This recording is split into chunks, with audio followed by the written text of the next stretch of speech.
젊은 사람들 취업난이 매우 심각합니다. 좋은 일자리를 갖고 있는 사람들 찾아보기가 참 힘듭니다.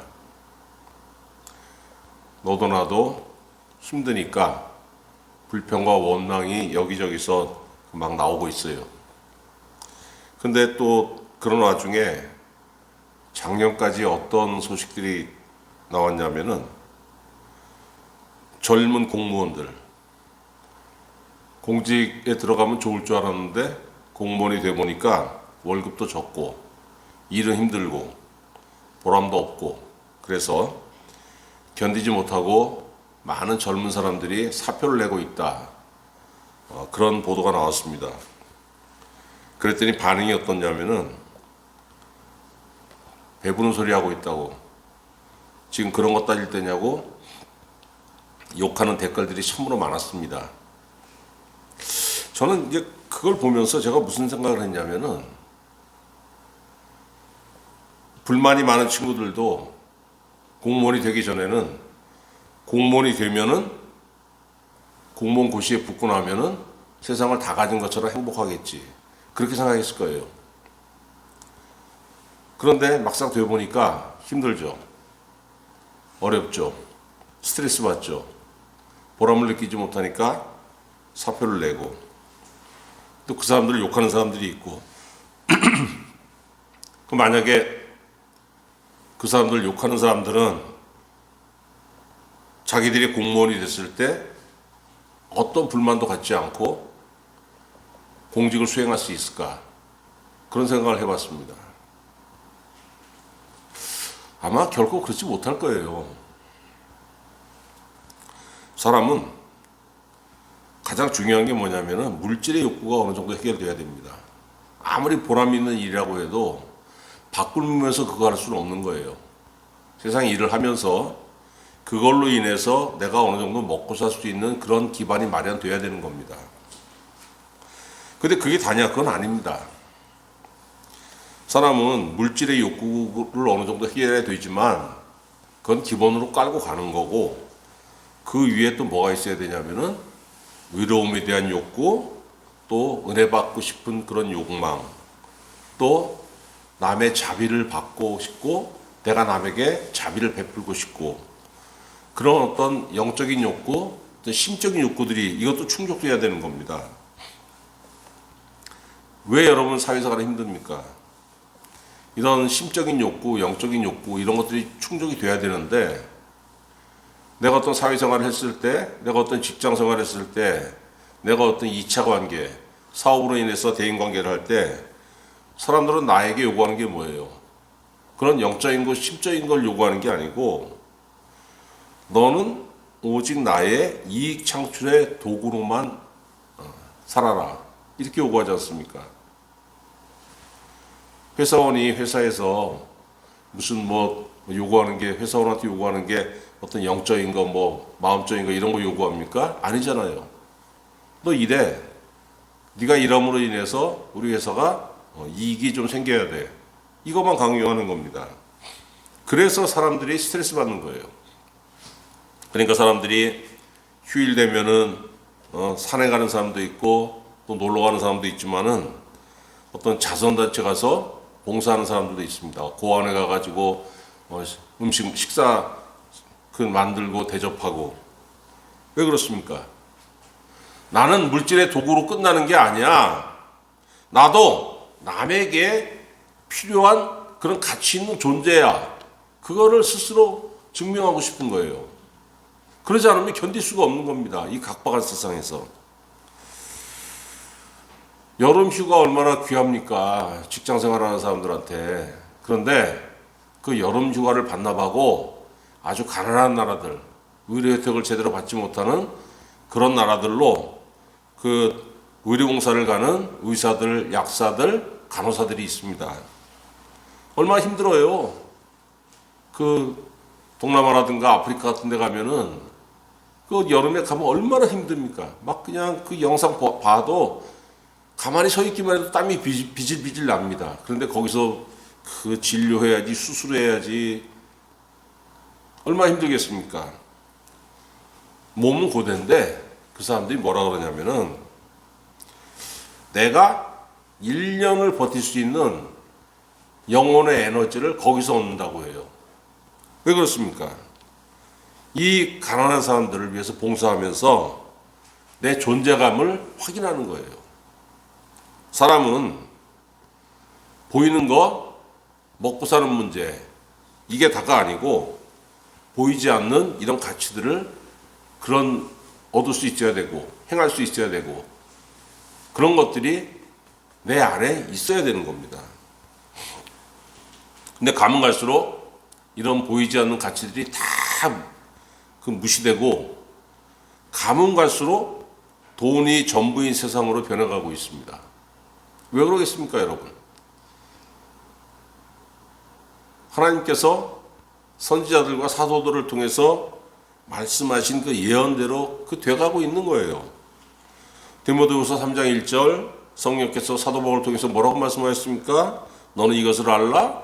말세에 고통하는 때가 이르러 사람들이 자기를 사랑하며 돈을 사랑하며 자랑하며 교만하며 비방하며 부모를 거역하며 감사하지 아니하며 거룩하지 아니하다고 분명히 말씀하셨어요. 자기를 사랑한다는 게 뭡니까?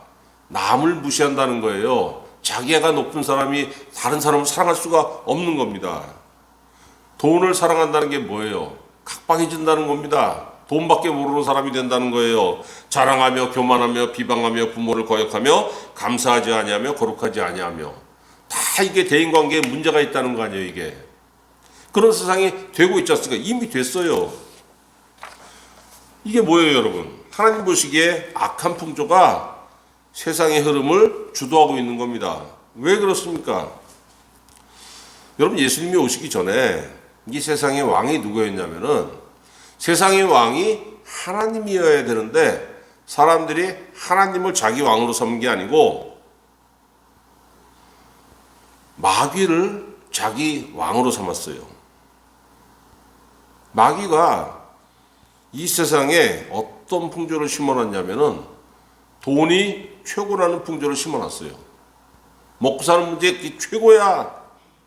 온 세상이 그 가치를 따랐습니다. 에베소서 2장 2절 말씀, 그때 너희는 그 가운데서 행하여 이 세상 풍조를 따르고 공중의 권세 잡은 자를 따랐으니 곧 지금 불순종의 아들들 가운데 역사하는 영이라. 너희가 예수 믿기 전에는 이 세상의 풍조를 따랐는데 그 이 세상의 풍조라는 것이 누가 심어놓은 것이냐면 공중의 권세 잡은 자, 그 마귀가 공중의 권세 잡은 자를 얘기하는 겁니다. 예수 믿기 전에는 공중의 권세 잡은 자인 마귀가 이 세상에 심어놓은 그 풍조를 따랐다는 거예요. 우리 다 마찬가지였죠. 그러니까 인간이 살면서 하나님의 뜻에 불순종할 수밖에 없는 이유인 거예요, 이게.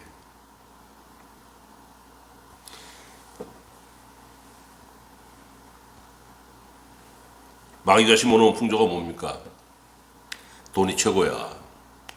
먹고 사는 문제에만 몰두해. 남을 돌아보고 무슨 자비를 베풀고 돈이 생기니 떡이 생기니. 대부분 그렇게 살지 않습니까? 자, 그렇게 살았습니다. 결과가 뭡니까? 주머니에 금덩어리 생길 수 있어요. 그렇게 살았더니. 그런데 주머니는 두둑해질 수 있는데 여기가 비는 거예요. 여기가. 만족이 없습니다. 뭘 집어넣어도 뭘 채워넣어도 만족이 없어요. 아모스 8장 11절 여호와의 말씀이니라 보라 날이 이를지라 내가 기근을 땅에 보내리니 양식이 없어 주림이 아니며 물이 없어 가람이 아니요 여호와의 말씀을 듣지 못한 기갈이라. 하늘에서 내려주시는 은혜의 양식을 내 삶의 그 주 요소로 삼아가지고 그걸 섭취를 해야 되는데 하나님과의 관계가 끊어진 상태에서 돈이 최고야 이 풍조를 따라갔더니 세상이 나에게 심어주는 그 가치를 따라갔더니 어떻게 됩니까? 주머니는 두둑해질 수 있을지 몰라도 이 마음은 텅 비었다는 거예요.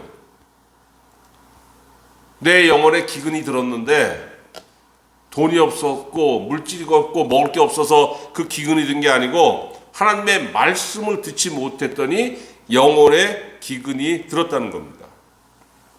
그런데 그 원인을 누가 알겠습니까?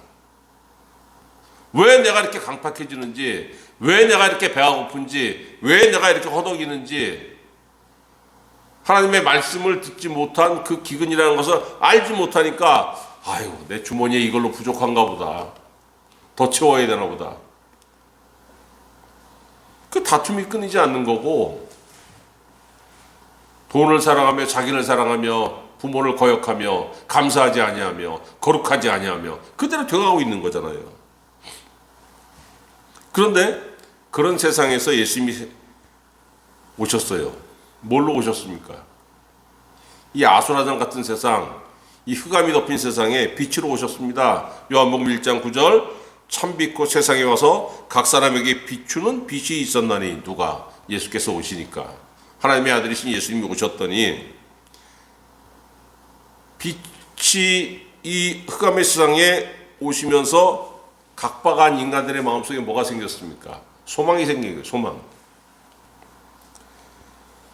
예수님이 우리 성도들에게 뭐라고 했습니까? 너희는 세상의 빛이라. 이같이 너희 빛이 사람 앞에 비치게 하여 그들로 너희 착한 행실을 보고 하늘에 계신 너희 아버지께 영광을 돌리게 하라. 이렇게 말씀하셨어요. 아이고 부담스러워라. 아니 주님, 내가 주님 좀 믿었기로써니 뭔 세상의 빛, 너는 빛이요, 뭔 그 빛을 세상의 빛을 뭘 어떻게 하라고요? 우리 이런 말씀들은 엄청 부담스럽습니다. 아이고 내가 뭘 어떻게 해야 돼? 여러분, 뭘 액션을 하라는 게 아니에요. 누가 빛입니까? 하나님이 빛이고 하나님의 아들이신 예수 그리스도가 빛이에요. 하나님이 우리한테, 예수님이 우리한테 너희는 세상의 빛이라 말씀하셨습니까? 내가 너에게 은혜를 줬잖아. 너 나한테 영생을 얻어갔잖아. 나에게서 나와서 네 안에 들어간 모든 게 다 빛이야. 왜? 하나님이 빛이고 예수님이 빛이시니까. 내가 예수님의 은혜를 받았고 내가 하나님의 은혜를 받았어요.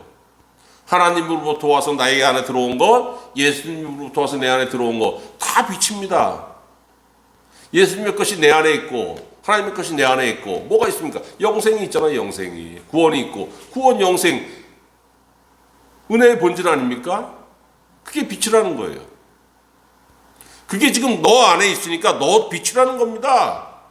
네가 빛나는 존재인가 아니고 빛이신 하나님이 너에게 은혜를 주셨기 때문에 네가 빛이라는 거예요. 하나님께 내 안에 있기 때문에. 여러분, 너희는 세상의 빛이라 말씀하셨을 때 네가 은혜를 받는 것 그 자체가 그게 빛이라는 겁니다. 그리고 은혜 받는 존재로서, 구원받은 존재로서 이 세상을 살아가는 것 자체가 세상에 빛을 비추는 거예요. 누구의 빛이요? 내 빛이 아니고 하나님의 빛을 비추는 겁니다. 은혜 받은 자, 영생을 얻은 자, 어떤 사람이라고요? 주님의 빛을 간직한 자. 자, 그런데 사람들이 나와 관계하면서 내 은혜 받은 나를 좋아하는 사람들이 있어요. 그런데 14절 주님 뭐라고 하셨습니까? 14절. 내가 아버지의 말씀을 그들에게 주었사오매 세상이 그들을 미워하였사오니. 세상은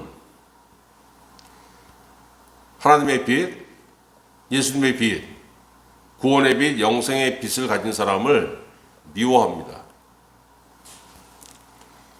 왜 미워합니까? 마귀가 왕노릇하면서 세상을 뭘로 덮었어요? 흑암으로 덮고 사망의 근으로 확 덮어버렸습니다. 근데 예수님이 빛이신 예수님이 이 세상에 오시면서 이 마귀가 힘을 잃었습니다. 누가복음 10장에 보면은 예수님이 제자 70명을 불러가지고 2인 1조로 짝을 지어주세요. 그리고 그 35개 팀을 전도를 내보내십니다.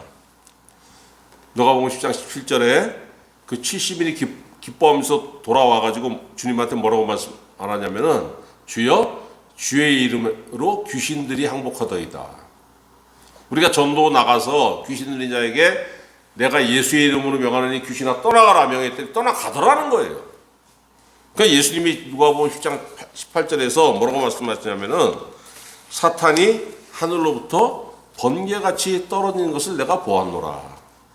너희가 예수의 이름으로 전도할 때에, 너희가 예수의 이름으로 악하고 더러운 귀신을 내어 쫓을 때에 사탄이 하늘로부터 번개같이 떨어졌다는 거예요. 힘을 잃고 추락해버렸다는 겁니다.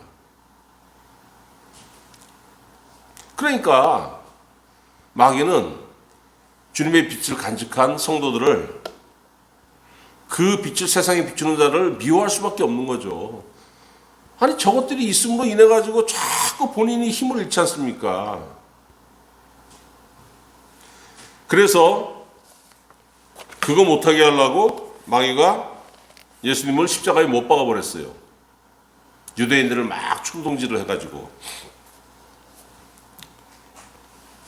예수님이 거기서 끝나버린 게 아니고 하나님이 예수님을 다시 3일 만에 살리셔가지고 부활하게 하시고 하늘로 다시 올리셔서 주님 우편에 앉게 하시고 세상을 다스리는 권세를 다 예수님에게 주셨죠.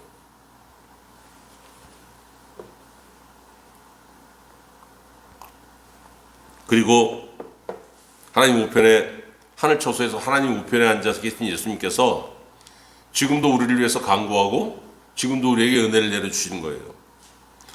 그러니까 마귀가 볼 때 믿는 자들이 얼마나 싫겠습니까? 저것들 어떻게 내가 좀 어떻게 해야 되는데 항상 그 생각을 하고 있는 거예요. 여러분 지금은 종교의 자유가 있는 시대이기 때문에 핍박은 없습니다. 그런데 뭐는 있습니까? 시련은 있어요. 시련. 예수님이 이제 십자가에 달릴 때가 다 돼가지고 걱정이 되는 겁니다. 무슨 걱정이 되냐면은 나는 십자가에 달리고 나서 다시 부활해서 난 올라가면 끝인데 이 땅에 남겨진 제자들은 어떻게 하나. 그래서 하나님께서 이 땅에 남겨진 제자들을 보호해 주시기를 예수님이 원하셨어요. 왜? 분명히 핍박과 시련이 올 텐데 그 중에 핍박과 시련을 받다 보면은 어떤 사람들이 나옵니까? 배신하는 사람들, 배교한다 그러죠.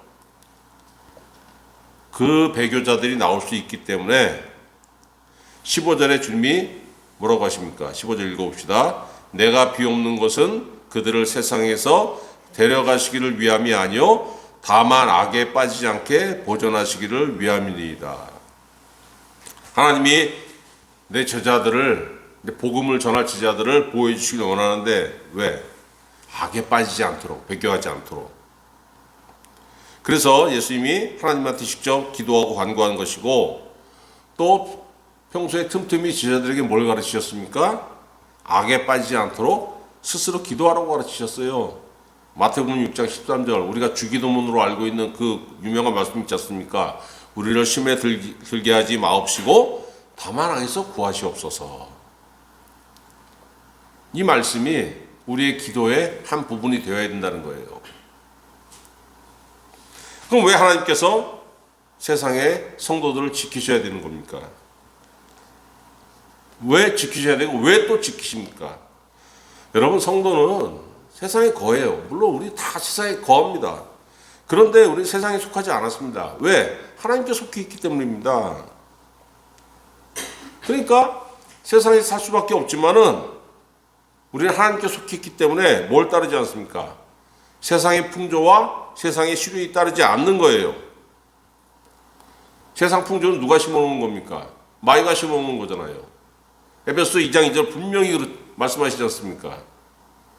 너희가 이 세상 풍조를 따랐다고. 그전에는 누구? 언제? 예수 믿기 전에는 이 세상 풍조 누가 심어놓은 겁니까? 마귀가 심어놓은 거예요. 그래서 우리 할 일이 달라요. 그걸 뭐라고 합니까? 사명이래. 사명. 믿는 사람은 목사건 집사건 권사건 장로건 하나님께서 부여하신 사명이 있어요. 왜 하나님께서 우리를 지키십니까? 그 일을 해야 되니까. 하나님께 주신 사명을 해야 되니까.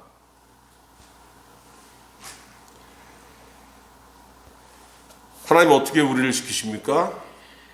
17절 예수님 뭐라고 했습니까?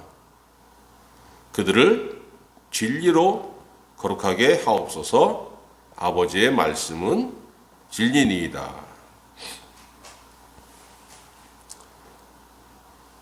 하나님 아버지, 내 제자들을 지켜주옵소서. 근데 그 지키는 방법이 뭐냐면은 제자들을 거룩하게 해달라고 하셨어요. 거룩은 하나님의 성품입니다. 여러분, 성도라는 말 자체가 거룩한 성자에다가 무리도자, 거룩한 사람들이란 뜻입니다. 그럼 부담스럽죠. 아니, 우리가 생각하는 거룩은 이건 뭐 흠없고 무슨 뭐 어디 완벽하고 그래야 되는 것 같은데, 악한 생각 하지 않고 어떤 어그러진 행위 하나 하지 않고 완벽한 생각, 완벽한 행동을 해야 된다고 생각하는데, 근데 여러분, 그거는 아닙니다. 하나님이 우리한테 거룩하다고 하시는 거는 뭐냐면은, 너는 내 용도야. 세상에 수없이 많은 사람이 있지만은 내 아들을 믿고 구원받은 사람은 내 거야. 자기 거라고 말씀하시는 거예요. 내가 너를 거룩하게 했어. 쉽게 얘기해서 너 내 거야. 그 말씀하시는 거예요. 내 주머니에 10만 원이 있어요. 그래서 2만 원을 떼어놨습니다. 아, 이거 헌금해야지. 8만 원은 내 거로 돼. 내가 2만 원 헌금해야 되겠다고 작정하고 떼어놨잖아. 따로 떼어놨잖아요. 그건 누구께 되는 거냐면은 하나님께 되는 겁니다. 그럼 그 2만 원은 어떻게 되는 거예요? 그건 거룩한 돈이에요. 돈 자체가 무슨 신령하고 그게 아니고, 내가 2만 원을 하나님 걸로 따로 떼어놨기 때문에 이거 하나님의 것이 되는 겁니다. 그게 그래서 그 돈은 거룩한 돈이 되는 거예요. 그들을 진리로 거룩하게 하옵소서. 그들이 완전히 하나님께서 내 거야, 이런 사람이 되게 해달라는 거예요. 그러면 어떻게 해야 되느냐? 주님 7절에 뭐라고 했습니까? 뭘로 사람이 거룩해지냐면은 진리로 거룩해지는 겁니다. 진리로. 내가 진리 안에 있을 때에 내가 거룩해질 수 있는 거예요. 이 진리는 누구의 진리냐면은 하나님의 진리. 세상 진리, 무슨 공자님이 말씀하신 그런 진리, 부처님이 말씀하신 그런 진리가 아니고 절대 진리이신 하나님께서의 진리로, 진리가 내 안에 있을 때 내가 거룩해질 수 있는 건데, 하나님의 진리가 뭡니까, 여러분? 하나님의 말씀이에요. 하나님의 말씀. 하나님의 모든 것이 진리로 돼. 우리가 그 진리이신 하나님에 대해서 알 수 있는 부분은 뭐밖에 없습니까? 말씀밖에 없는 거예요. 보이지 않는 하나님에 대해서 우리가 어떻게 알겠습니까? 다만 하나님이 이런 분이다 하고 성경에 써놨잖아요. 그러니까 우리가 성경을 읽으면서, 아, 하나님이 이런 분, 하나님이 우리에게 은혜 주시는 분, 하나님이 거룩하신 분, 하나님이 우리를 사랑하시는 분, 이 말씀을 알면서 이 말씀을 통해서 내가 거룩해질 수 있는 겁니다. 왜? 이 말씀이 하나님의 절대 진리이기 때문에. 그래서 예수님 그렇게 말씀하신 거 아닙니까? 그들을 진리로 거룩하게 하옵소서. 아버지의 말씀은 진리니이다. 아버지의 말씀을 내 제자들의 심령 속에 넣어주시고 그 말씀을 깨달게 하시고 알게 하시고 그 말씀에 힘을 있게 하셔서 그 말씀을 따라서 내 제자들, 그 우리 성도들이 거룩해지게 하옵소서. 이렇게 간구하신 거예요.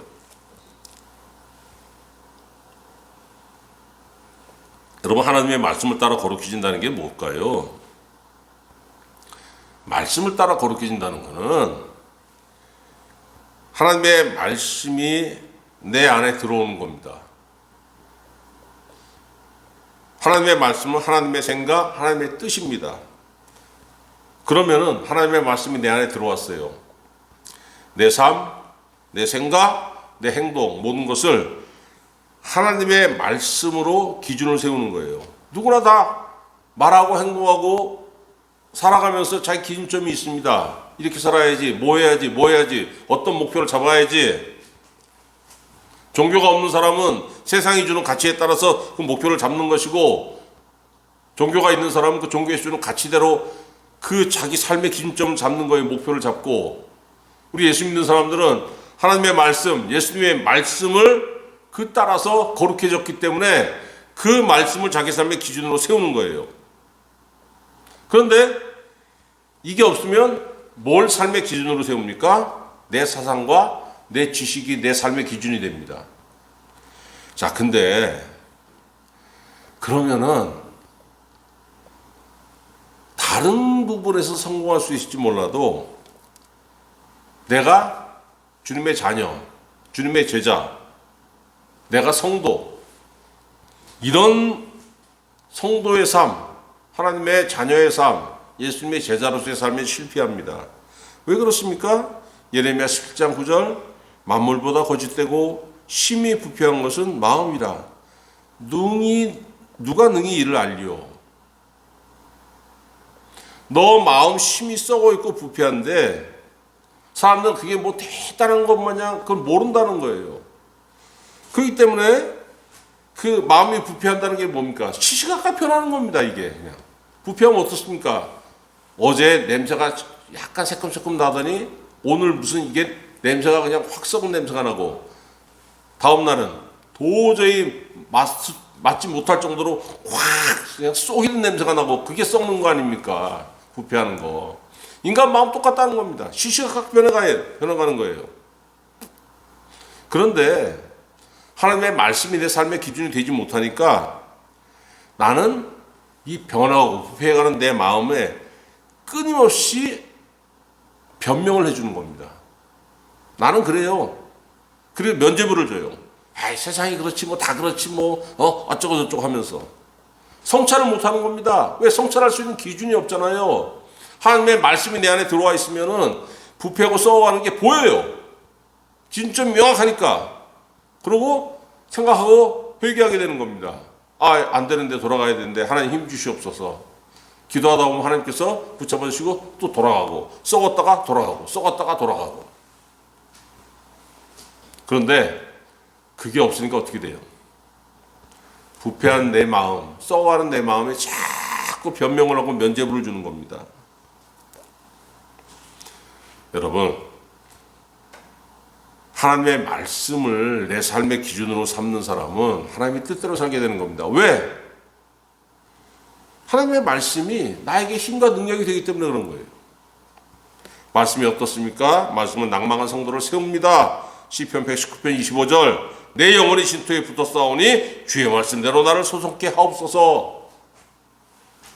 내 영혼이 진토에 붙을 정도로 확 낭망했을 때 뭐가 나를 살릴 수 있습니까? 아무것도 없어요, 여러분. 그러나 하나님의 말씀이 내 안에 들어오면 나를 다시 소송케 할 수 있습니다.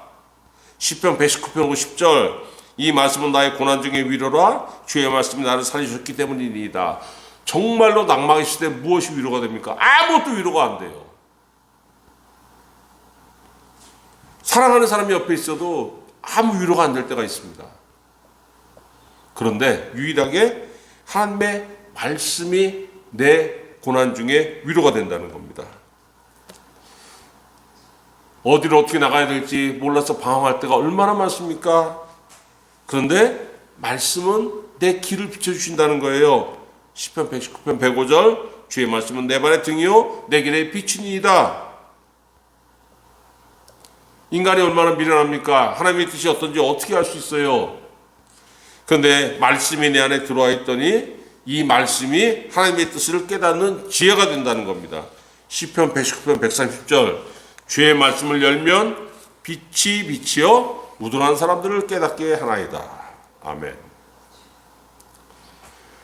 그리고 여러분, 말씀에 자꾸 접촉하게 되면은 사람이 순결해져요.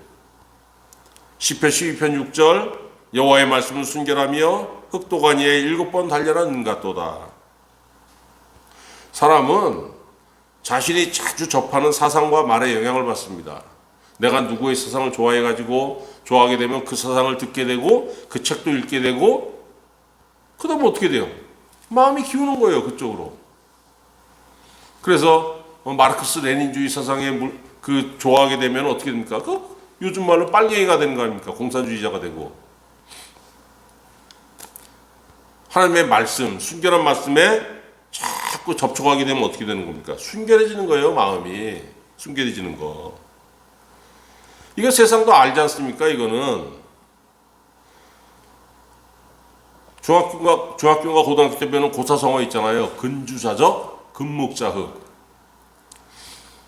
도장 인주를 옆에 두고 늘 이걸 썼더니 어떻게 돼요? 흰 옷에 이 인주, 붉은색이 묻더라. 옛날 사람 다 흰 옷 입었잖아요. 그리고 선비가 글을 쓰기 위해서 묵을 자주 갈았더니 흰 옷에 뭐가 묻습니까? 먹물이 튀는 거예요, 먹물이. 그래서 근주자적. 붉은 인주를 가까이 하는 사람은 붉게 되고, 근묵자흑. 묵을 자주 갈게 됐더니 옷이 검게 되더라. 자기가 자주 접촉하는 건 그 영향 받을 수 없는 거예요. 영향 받을 수밖에 없는 거예요. 하나님의 말씀을, 순결한 말씀을 자꾸 가까이 했더니 나는 순결하지 못한 인간이로되 그 순결한 말씀에 내가 자꾸 가랑비에 옷 젖듯이 적게 되는 겁니다, 여러분. 그러면서 마음이 어떻게 돼요? 정화되는 거죠. 여러분, 우리는 은혜 받은 사람들이기 때문에 하나님의 뜻대로 행하고자 하는 욕구가 반드시 있어요, 이 안에. 근데 또 세상에서 그냥 부딪히고 살기 때문에 이 세상의 욕구도 있습니다. 두 가지에서 갈등할 때가 많죠. 갈등하다 보면은 이 세상은 나를 유혹해서 세상 가치를 끌고 가서 넘어뜨리려고 합니다. 어떻게 넘어뜨리냐면은 디모데후서 6장 10절 돈을 사랑함이 일만하게 뿌리가 되나니 이것을 탐내는 자들은 미혹을 받아 믿음에서 떠나 많은 근심으로써 자기를 찔렀도다. 한마디로 얘기해서 뭡니까? 돈에 환장하게 만든다는 거예요. 돈에 환장하게 되니까 인간 망가지는 거 여러분 금방입니다. 돈에 환장한 사람 주변에 보세요. 분명히 있습니다. 돈에 환장한 사람들. 성경에 보면 누가 있습니까? 구약은 따지지 맙시다. 신약에만 주님께서 사도로 직접 세우신 가룟 유다가 은 30에 주님을 팔았지 않습니까? 또 바울과 동역하던 데마, 이 갈등을 극복하지 못하고 넘어진 거예요. 이걸 따라가면 반드시 넘어집니다. 세상이 주는 유혹, 세상이 주는 가치에 혹해가지고 따라가면 반드시 넘어질 수밖에 없는 거예요. 왜 그렇습니까? 요한일서 2장 15절 세상이나 일상에 있는 것들을 사랑하지 말라. 누구든지 세상을 사랑하면 아버지의 사랑이 그 안에 있지 아니하니. 내가 세상에 혹했더니 세상이 주는 것에 눈이 확 돌아가가지고 그걸 따라갔더니 그 안에 뭐가 없냐면은 하나님 아버지의 사랑이 없다는 거예요. 우리를 구원하신 하나님 아버지의 사랑이 없는 것에 내가 혹했다는 겁니다. 왜?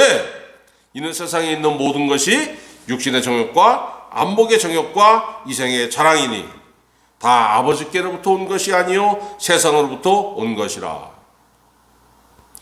아버지께서 주신 것 그것을 따라서 우리가 구원을 받았습니다. 우리가 영생을 얻었습니다. 그리고 이 세상에서 아버지의 말씀을 따라서 우리의 삶의 가치를 세우고 살고 있는데 아버지와 전혀 다른 것이 아니고 이것은 우리를 구원하신 하나님 아버지와 원수된 것이에요. 원수된 것. 그것을 따라갔더니 뭐가 되겠습니까, 여러분? 넘어질 수밖에 없는 거죠. 넘어지지 않으면 이상한 겁니다, 이게. 실족하지 않으면 이상한 거예요.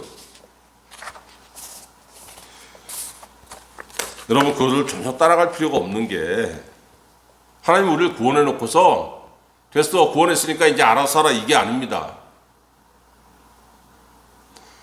알아서 살아 그러면은 세상 가치를 따라갈 걸 분명히 하나님 아시는 거예요. 그래서 하나님은 자기 자녀들, 자기 성도들, 그들에게 줄 것을 항상 준비하고 계세요. 그냥 구원해놓고 끝이 아닌 거예요. 야고보서 1장 16절, 내 사랑하는 형제들아 속지 말라.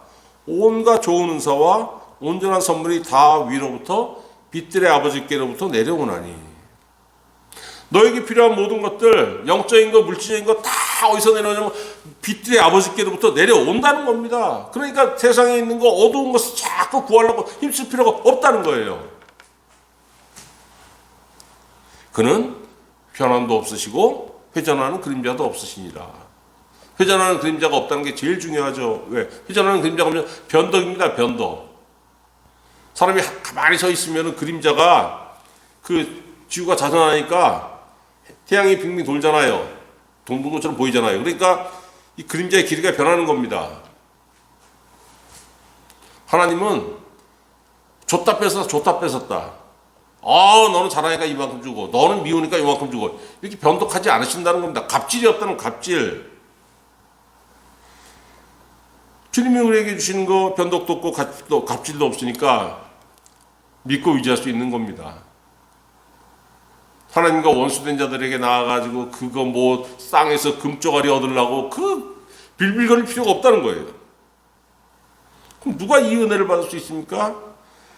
거룩하신 말씀, 순결한 말씀을 가까이 하는 자들이 바로 이 은혜를 받을 수 있다고 주님 말씀하시는 거예요. 여러분, 이 세상 지금 젊은이들만 힘든 게 아닙니다.